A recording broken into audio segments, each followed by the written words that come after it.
আসবো তখন আর কি ও খাটে বসা ছিল, ও আমাকে অনেক শক্ত করে জড়ায় ধরে। তখন জড়ায় ধরার পরে আমাকে বলে, তার কিছুক্ষণ পর পারভেজের কাছে পৌঁছে দেওয়ার কথা বলে মিমকে থানা থেকে নিজ বাসায় নিয়ে যায় পারভেজের বন্ধু সাগর। সেখানেই মিমকে ধর্ষণ করে সে। এই মুহূর্তে রয়েছে রংপুরের সেনপাড়ায় জাতীয় পার্টির চেয়ারম্যান জিএম কাদেরের যে বাসভবন, তার সামনে আপনাদেরকে জানিয়ে রাখি যে জাতীয় পার্টির চেয়ারম্যান জিএম কাদেরের বাড়িতে কিন্তু হামলার ঘটনা ঘটেছে। দর্শক, জিএম কাদের জাতীয় পার্টির তাকে কিন্তু গণদোলাই দিয়েছে এবং গ্রেফতার করেছে। তার বিরুদ্ধে মানে যে সমস্ত কথাবার্তা উঠে এসেছে আপনারা শোনার পর অবাক হয়ে যাবেন। বিশেষ করে বক্তব্যকে সে নারীরাও অলরেডি কথা বলেছে। তো যাই হোক, আমরা আপনাদেরকে বলবো যে বেশি কথা আমরা না বলে সেখান থেকে ভিডিওগুলো দেখানোর চেষ্টা করব।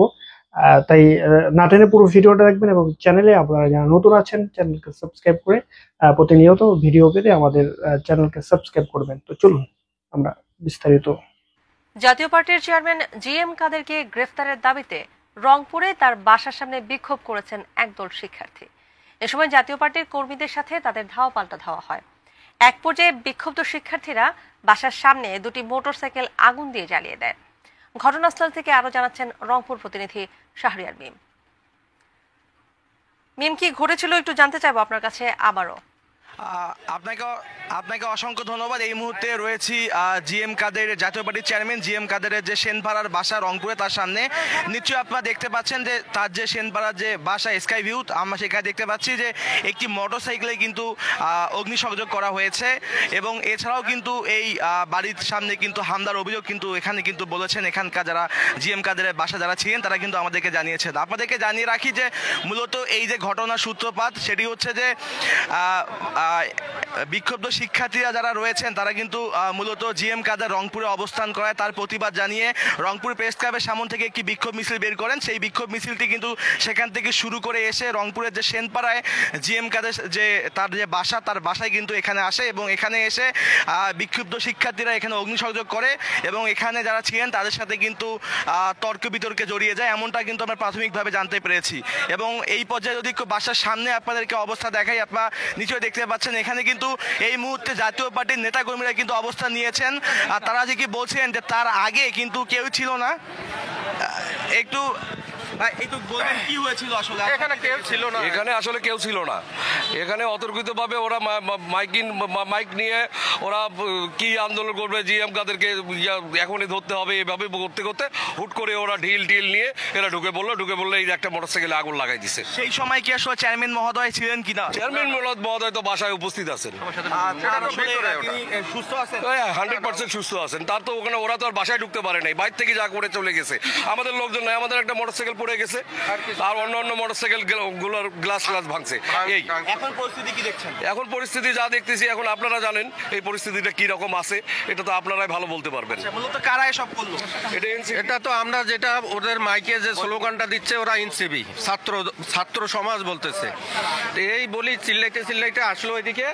আমরা এই যে পাশেই দাঁড়িয়েছিলাম, এখান থেকে দেখলাম এগুলো ঢাল ডুল দিল, ভাঙচুর করলো, এই গাড়িগুলো সব ফেলাই দিল, দিয়ে একটা গাড়িতে হচ্ছে যে ওই তার টানি নিয়ে আগুন ধরাই দিল, দিয়ে ওরা আবার একটু দেখানোর চেষ্টা করি যে এই মুহূর্তে রংপুরের জাতীয় পার্টির চেয়ারম্যান জিএম কাদেরের বাড়ির সামনে কিন্তু আমরা জাতীয় পার্টির চেয়ারম্যান জিএম কাদেরের বাড়ির সামনে কিন্তু আমরা জাতীয় পার্টির নেতাকর্মীদের অবস্থান দেখতে পাচ্ছি।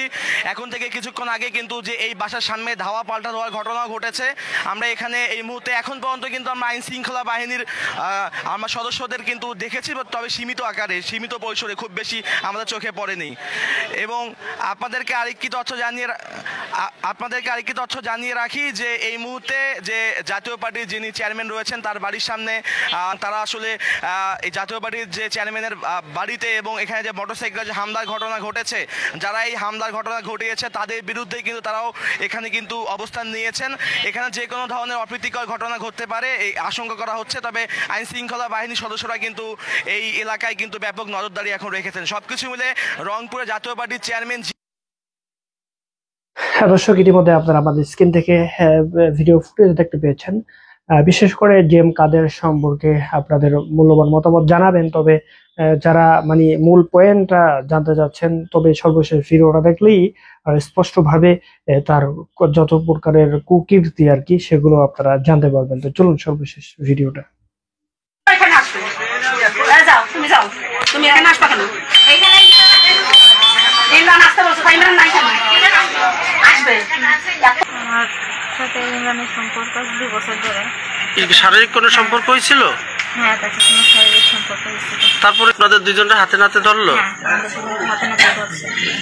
মোল্লাহাটে প্রবাসীর স্ত্রীকে ধর্ষণ ও 10 লক্ষ টাকা আত্মসাতের অভিযোগ। আপনারা দেখছেন আমিন টেলিভিশন, সাথে আছে আমি সাবরিনা ঐশ্বর্য। বাগেরহাটের মোল্লাহাটে সরসপুর গ্রামে এক প্রবাসীর স্ত্রী 2 সন্তানের মাকে বিয়ের প্রলোভনে দীর্ঘ 2 বছর ধরে ধর্ষণ ও 10 লক্ষ টাকা আত্মসাতের অভিযোগ পাওয়া গেছে 2 সন্তানের পিতা ইমরান নামের এক যুবকের বিরুদ্ধে। এ ঘটনায় বিয়ের দাবিতে শুক্রবার সন্ধ্যায় ওই যুবকের বাড়িতে গিয়ে অবস্থান করছেন প্রবাসীর স্ত্রী। এর প্রায় 21 দিন পূর্বে গত 15 জুলাই রাতে প্রবাসীর ঘরে হাতে নাতে ধরা পড়েন এবং শারীরিক মারপিটের শিকার হন ইমরান ও প্রবাসীর স্ত্রী। এ বিষয়ে প্রবাসীর স্ত্রী জানান, দীর্ঘ 2 বছর ধরে প্রেমের সম্পর্ক গড়ে ও বিয়ের প্রলোভনে ইমরান তাকে ধর্ষণ করেছে। একই সাথে তার থেকে 10 লক্ষ টাকা নিয়েছে। গত 15 জুলাই রাতে তার স্বামীর বাড়িতে ঘরে অন্যান্য সময়ের মতোই ইমরান আসে এবং যথারীতি তাদের মেলামেশা হয়। বিষয়টি তার দেবর ও শ্বশুর বুঝতে পারে এবং আশেপাশের লোকজন ডেকে এক ঘরে থাকা অবস্থায় ধরে ফেলে। এ সময় তাদের 2 জনকেই মারধর করা হয়। প্রবাসীর স্ত্রী আরও বলেন, তখন তিনি দীর্ঘদিনের সম্পর্কের কথা স্বীকার করে ইমরানের সঙ্গে বিয়ের দাবিতে অটল ছিলেন। তখন স্থানীয় মাতব্বর জলিল, দিন ইসলাম, ইউপি সদস্য আকাশ ও ইউপি সদস্য সবুর সহ কয়েকজন দায়িত্ব নিয়ে বলেন, তোমরা ডাক্তার দেখিয়ে সুস্থ হও, এরপর আমরা সঠিক ফয়সালা দেব। এমনকি আইনের আশ্রয় নেওয়ারও প্রয়োজন নেই বলে আশ্বস্ত করেন তারা। এরপর আমার ইচ্ছার বিরুদ্ধে কৌশলে আমাকে আমার মায়ের কাছে দিয়ে বলেন, 2-1 দিনের মধ্যেই সুন্দর সঠিক খুশি হওয়ার মতো ফয়সালা পাবে। এরপর থেকে মাতব্বর জলিলের সাথে বহুবার মোবাইলে যোগাযোগ করলেও তিনি আজকাল করে কালক্ষেপণ করেন। এরপর নিরুপায় হয়ে শুক্রবার সন্ধ্যায় ইমরানের বাড়িতে উঠেছি। তবে ইমরানের বর্তমান স্ত্রী তাকে বারবার ধাক্কা মেরে বের করে দেওয়ার চেষ্টা করে বলেও জানান তিনি। সংশ্লিষ্ট মাতব্বররা কৌশলে কালক্ষেপণের মাধ্যমে তাকে ধর্ষণের আলামত নষ্ট করে এখন এড়ানোর চেষ্টা করছে। তিনি এর সুষ্ঠু ফয়সালা না পাওয়া পর্যন্ত থামবেন না বলেও জানান। সাথে ইমরানের সম্পর্ক 2 বছর ধরে। আর ওদিনকেও বলছিল আমার সাথে দেখা করবে, তারপরেও আসছিল আমার কাছে। এটা কতদিন আগের ঘটনা? এটা হচ্ছে গ্যাসের মাসের 15 তারিখে।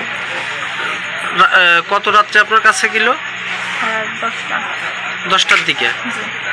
কি আপনারা দেখতে গেল নাকি অন্য কোনো উদ্দেশ্য ছিল? অন্য কোনো উদ্দেশ্য ছিল।